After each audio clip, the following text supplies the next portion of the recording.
စိတ်ကူးရင်နှင့်စစ်မှန်သောကဘာသူမ၏ထူးဆန်းသောအိမ်မက်မှနိုးလာပြီးနောက်မဟူရာသည်ယနေ့ရိုက်ကူးရေးအတွက်အချိန်နောက်ကျနေပြီဖြစ်ကြောင်းသတိပြုမိသွားသည့်သူမသည်အမြန်ပြင်ဆင်ကရိုက်ကူးရေးစတူဒီယိုသို့အပြေးလွှားသွားခဲ့သည်ရိုက်ကူးရေးကွင်းသို့ရောက်ရှိသောအခါစီစဉ်ထားသည့် YouTube ကိုအကြောင်းအရာများမှလောက်ကျန်ဖန်တီးထားသည့်သတင်းအတုများဖြစ်နေကြောင်းသိရှိရသဖြင့်ရိုက်ကူးရေးကိုချက်ချင်းဖျက်သိမ်းလိုက်ရသည်ထုတ်လွှင့်မှုအကျက်တဲအစီအစဉ်တစ်ခုကိုအချိန်မီမတင်ဆက်နိုင်ပါကနောက်လာမည့်ထုတ်လွှင့်မှုအချိန်ဇယားပြပြသွားနိုင်သည့်အဖွဲ့ဝင်ဖြစ်သူယူယူနှင့်အခြားလုပ်ဖော်ကိုင်ဖက်များကြား YouTube ကိုရွေးချယ်ခဲ့မှုအပေါ်အပြန်အလှန်အပြစ်တင်စကားများရှိခဲ့သည်ဤအစီအစဉ်သည်လွန်ခဲ့သောနှစ်ကကွယ်လွန်သွားခဲ့သည့်သူမ၏ဖခင်ခြံထားရစ်ခဲ့သောနောက်ဆုံးရုပ်သံအစီအစဉ်တစ်ခုဖြစ်သည်ငါတို့မှာကြန့်ရှိနေတဲ့တဦးတည်းသောစပွန်ဆာက Loveland Financial Group ပဲရှိတော့တာအကယ်၍သူတို့ကပါစပွန်ဆာပေးတာကိုရပ်ဆိုင်းလိုက်မယ်ဆိုရင်ငါတို့ရဲ့လုပ်ငန်းအားလုံးပြီးဆုံးသွားလိမ့်မယ်သူမသည်ဖခင်ဖြစ်သူတည်ထောင်ခဲ့သည့်ကုမ္ပဏီလေးကိုဆက်ခံကစ조사ရုန်းကန်နေရတော့လဲလက်ရှိတွင်စပွန်ဆာအခက်အခဲနှင့်ရင်ဆိုင်နေရတယ်ဒါပေမဲ့သူမဟာစိတ်ထက်သန်ပြီးတက်ကြွတဲ့သူဖြစ်နေတာကြောင့်သူမဘဝအတွက်အရေးကြီးတဲ့အခွင့်အလမ်းတစ်ခုကိုစုပ်ကိုင်ဖို့လောလောနဲ့ပြင်ဆင်နေတာပါ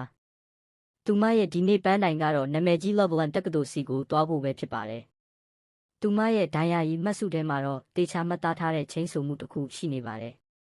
ဘသူနဲ့လဲတက္ကသိုလ်ရဲ့ဖိတ်ကြားထားတဲ့ပါမောက္ခဆာမန်လိုရှင်နဲ့ဖြစ်ပါတယ်အချိန်ကွက်တီမွန်လွဲနှစ်သူညနာရီ14သူညမှာတွေ့ဆုံဖို့ချင်းဆိုထားတာပါ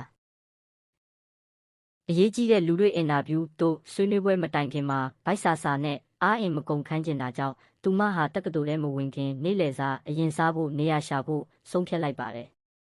သူမနေ့လယ်စာစားတောက်ပြီးတဲ့နောက်ပါမောက္ခဆမန်နဲ့ချင်းဆိုထားတဲ့အချိန်ကိုနောက်ကျနေတဲ့အတွက်သူမဟာလမ်းကူးရန်ပြင်နေစဉ်မိနီနေသည်ကိုသတိမပြုမိပဲလမ်းလယ်သို့ရောက်ရှိသွားခဲ့သည်ထိုအချိန်တွင်ကားတစ်စီးကသူမထံသို့အရှိန်ပြင်းစွာမောင်းနှင်လာခဲ့တော့လဲအနက်ရောင်ဝတ်စုံဝတ်အမျိုးသားတဦးကသူမအားအချိန်မီပွေ့ချီကကယ်ဆယ်ပေးခဲ့သည်ထိုအမျိုးသားကသူမကို revolver ဆိုသည့်စကားလုံးကိုတိတလားဟုမေးမြန်းခဲ့ပြီးမတိပါကမေ့ပစ်လိုက်ရန်နှင့်နောက်တွင်အမြဲတမ်းတစုံတဦးကလာရောက်ကယ်တင်လိမ့်မည်ဟု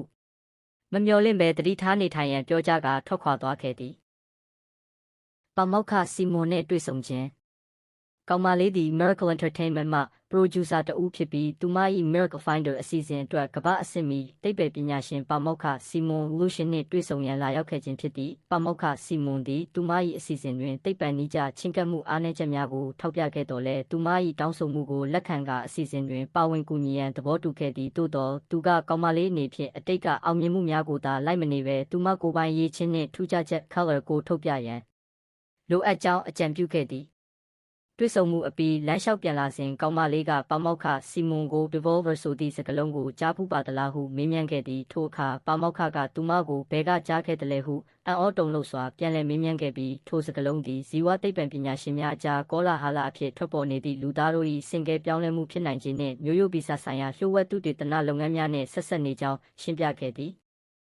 Evolver ဆိုတာထူးကဲစွာစင်ကဲပြောင်းလဲလာတဲ့စွမ်းအားရှင်လူသားတွေကိုခေါ်တာဖြစ်ပြီးသူတို့မှာတာမန်ထက်ထူးကဲတဲ့မျိုးရိုးဗီဇနဲ့ထူးခြားတဲ့အထူးစွမ်းအင် superpowers တွေရှိကြပါတယ်။အချို့နိုင်ငံတွေမှာဒီအကြောင်းကိုသုတေသနပြုလုပ်ဖို့အတွက် Evolver ပေါင်းများစွာစနစ်တကျအနစ်နာခံဆွတ်လွတ်ခဲ့ရတယ်ဆိုတဲ့ကောလာဟလတွေလည်းရှိနေပါတယ်။မဖြေရှင်းနိုင်သေးတဲ့အမှုများနဲ့ပဟေလိများ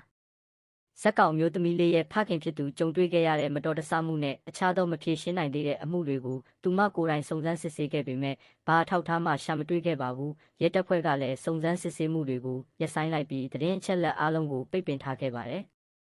သူမအနေနဲ့မိခင်ကုမ္ပဏီနဲ့ရုပ်သံအစီအစဉ်ကိုပဲဆက်လက်ထိန်းသိမ်းဖို့ကြိုးစားနေချိန်မှာစမ်းကြဲတဲ့ရွှေပြောင်းခြင်း Working ဖြစ်ရပ်တွေနောက်ွယ်မှာ Revolver တွေပါဝင်ပတ်သက်နေမလားဆိုပြီးတန်တရားဝင်လာခဲ့ပါတယ်